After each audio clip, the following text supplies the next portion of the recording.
Hello and welcome to week number 6 of Chats with Lucy. I can't believe we're up to week number 6. I hope you're enjoying it as much as I'm enjoying giving this to you guys. So actually, I forgot to talk about, usually Roxy and I have a bit of a brief chat before we go live, obviously. And I forgot to ask Roxy, which we'll flash to her in a minute, whether we're going to do people's experiences this week. So anyway, if we are, then that's fantastic. If not, we're just going to get into it.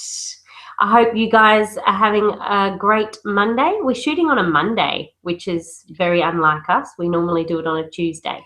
So over to you, Rox.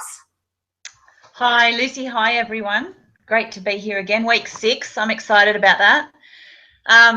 Experiences, Lucy. I think we should definitely do them. So as we talk, I think I'll have a look at them because we did have a couple of great comments come in this week. So I will set that up.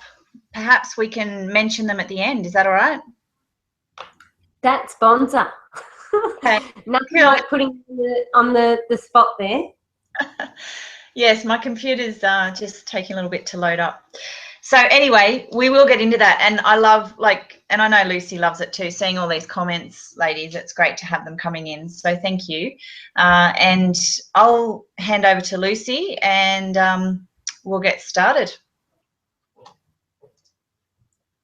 Hang on a minute, Rox. You got to tell me the question. Oh, I suppose I can tell them. The question for this week is based around relationships.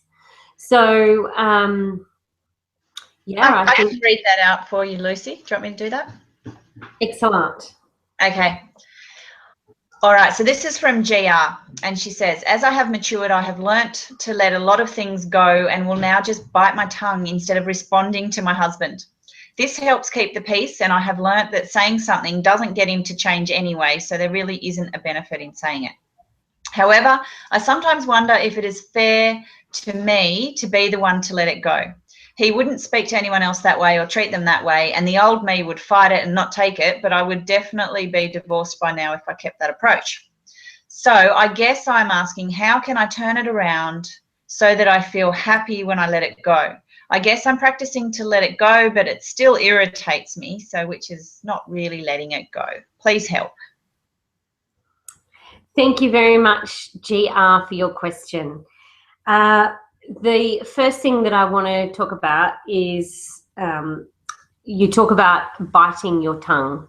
So, and you've learnt that by saying anything is not changing his behaviour anyway.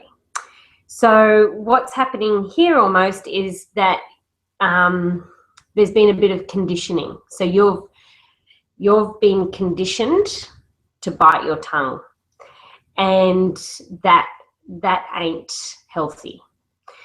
And by biting your tongue, you're enabling him to continue to talk to you the way that he does.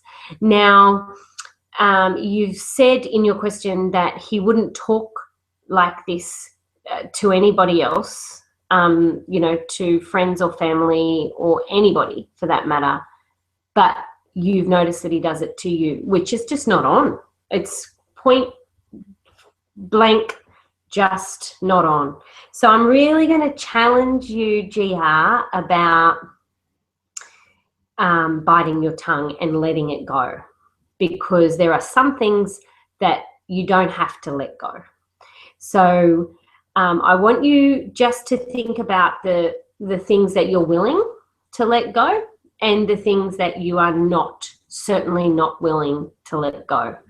And you need to make it really clear to him as well that you're not going to let that stuff go, that from now on you're not going to be spoken to like that. And I think I remember you saying,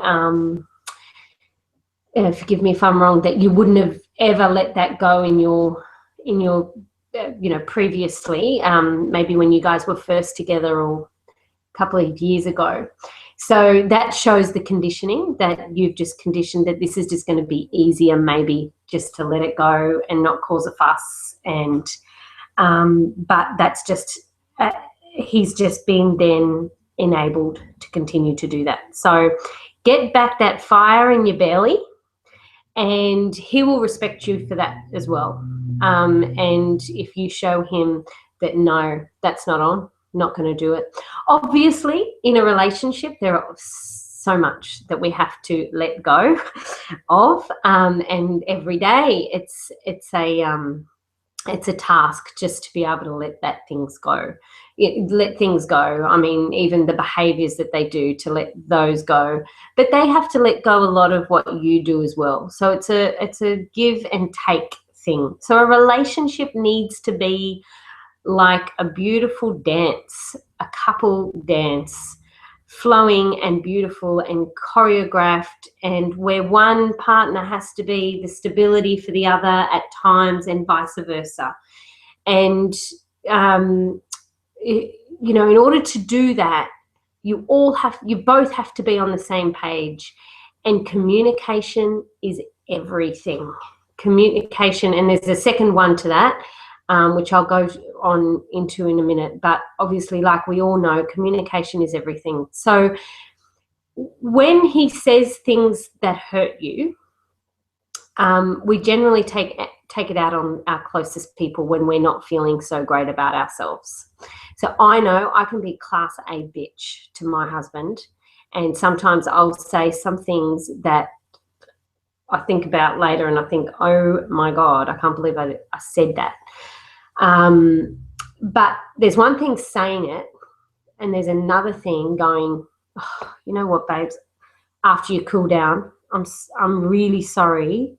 I got a bit caught up then, and I don't mean what I said. Or, you know, there's another thing, actually saying sorry and trying to be better next time. I think that's the big thing in a relationship, is going, I've hurt her. I don't like that I've hurt her because it makes her feel X, Y, and Z. How can I be different in the future when I feel this way? Because when we retaliate like that, we're stressed. We're not feeling good within ourselves. So there needs to be some communication now around what's going on for you, mate, babes, love, whatever you call him. What is going on for you? Where are we at? How can I help you? How can I help you? Because you obviously need help, because you're not talking to me very nicely. So it's telling me that you're not in a good space at the moment. Sitting down, laying cards on table, going, this is the way I feel when you do that. And he can just lay all his shit out on the table as well. But done in a really loving way. I find that when I'm talking to my husband and I want it to stay peaceful, I just touch him while I'm talking to him, whether I'm just touching his arm or touching his leg, or keeping that connection with him in a loving manner, but getting your point across really firmly allows him to stay soft as well. You'll know what your husband likes. So maybe he doesn't like being touched, but maybe there's something else that you can do that is just going to soften him. But giving you both the opportunity to lay all your cards out on the table, and tell him from that point on, you got that fire back. The woman that he fell in love with all those years ago is back, and she ain't going to put up with that shit anymore. And the second thing that I want to talk to you about is understanding one another. I suppose, so the communication is there, you lay all your cards out on the table, you get to something, you talk about being better, growing. Growth in a relationship is so important.